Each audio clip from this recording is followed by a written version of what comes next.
আসসালামু আলাইকুম, স্বাগত জানাচ্ছি আরটিভির মধ্যাহ্নের সংবাদে। আপনাদের সঙ্গে আছি আমি নাবিলা হাসান। রাজধানীর বাজারে ৫ বছরের রেকর্ড দাম ছাড়িয়েছে এক সময়ের ভাতের বিকল্প আলু। পুরনো আলু বিক্রি হচ্ছে ৭০ থেকে ৮০ টাকা কেজি দরে। এদিকে কোনোভাবেই কমছে না দেশি পেঁয়াজের দাম। মানভেদে দেশি পেঁয়াজ বিক্রি হচ্ছে ১২০ টাকায় ও ভারতীয় পেঁয়াজ ১০০ টাকায়। কিছুটা কমে প্রতি কেজি ব্রয়লার মুরগি বিক্রি হচ্ছে ১৭৫ টাকায়। বাজারে সরবরাহ বাড়লেও ৫০ টাকার উপরে বিক্রি হচ্ছে বেশিরভাগ শীতের সবজি। অন্যান্য মাছের দাম কিছুটা কমলেও ২২০ টাকা কেজিতে বিক্রি হচ্ছে পদ্মার রূপালী ইলিশ।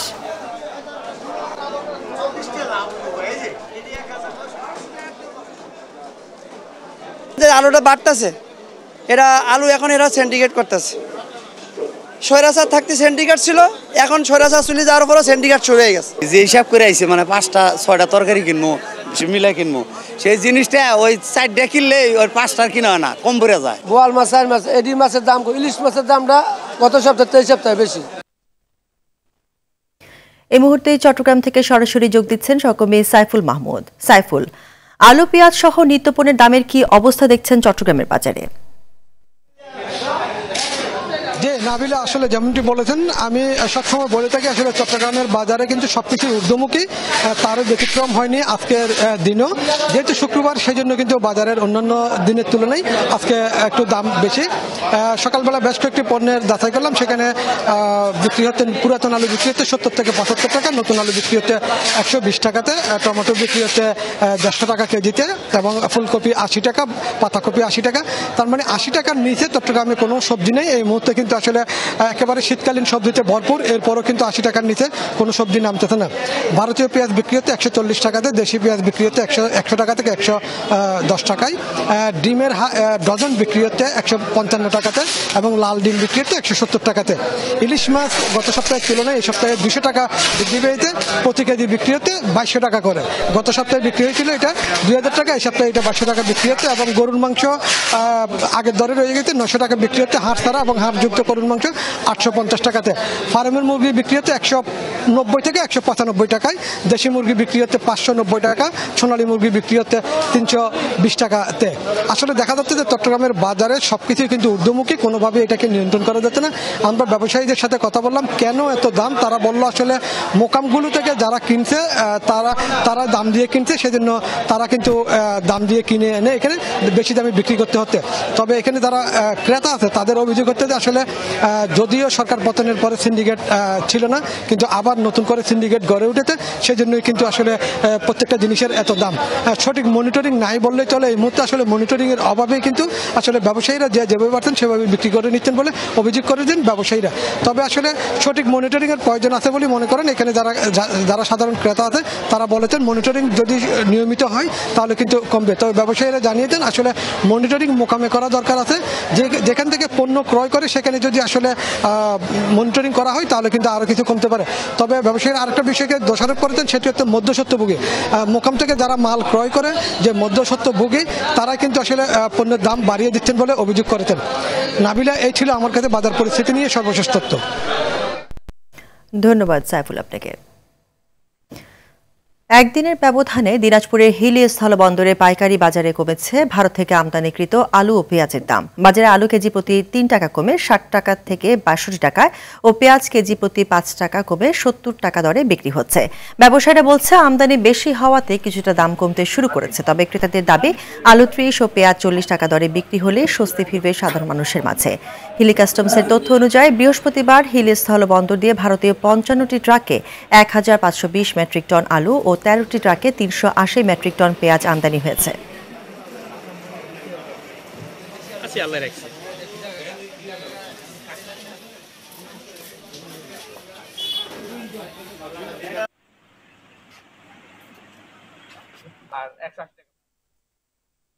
টঙ্গীর তুরাগ নদীর তীরে আজ থেকে শুরু হয়েছে ৫ দিনব্যাপী জোর ইস্তেমা। জোর ইস্তেমার প্রথম পর্বে অংশগ্রহণ করছেন মাওলানা জুবায়েরপন্থীরা। এর আগে জোর ইস্তেমায় অংশ নিতে বৃহস্পতিবার বিকেল থেকে টঙ্গীর ইস্তেমা ময়দানে দেশের বিভিন্ন প্রান্ত থেকে আসতে শুরু করেন হক্কানে ওলামায়ে কেরামগণ। ইস্তেমা ময়দানে অবস্থানরত মুসল্লিরা জানান, পরবর্তী বিশ্ব ইস্তেমা সফল করার লক্ষ্যে দিক নির্দেশনা দেওয়ার মাধ্যমে শেষ হবে প্রথম পর্বের জোর ইস্তেমা। এদিকে জোর ইস্তেমায় মুসল্লিদের নিরাপত্তায় সতর্ক অবস্থানে রয়েছে আইন শৃঙ্খলা বাহিনীর সদস্যরা। মঙ্গলবার আখেরি মোনাজাতের মধ্য দিয়ে শেষ হবে জোর ইস্তেমার প্রথম পর্ব।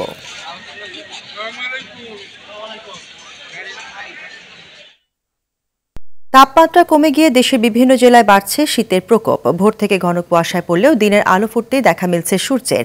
দিনাজপুরের হিলিতে গেল 3 দিন থেকে তাপমাত্রা 13 থেকে 15 ডিগ্রিতে উঠানামা করছে। এতে শীতের প্রকোপ অনেকটাই বৃদ্ধি পেয়েছে। শীত বাড়ায় বিপাকে পড়েছেন খেটে খাওয়া নিম্ন আয়ের সাধারণ মানুষ। সকাল 6টায় হিলিতে সর্বনিম্ন তাপমাত্রা রেকর্ড করা হয়েছে 13.8 ডিগ্রি সেলসিয়াস। চুয়াডাঙ্গায় তাপমাত্রা 14 থেকে 16 ডিগ্রিতে উঠানামা করছে। সকালে সূর্যের দেখা মিললেও বিকেলের পর তাপমাত্রা কমে বাড়ছে শীত। এ জেলায় সর্বনিম্ন তাপমাত্রা রেকর্ড হয়েছে সকাল 6টায় 16 ডিগ্রি সেলসিয়াস।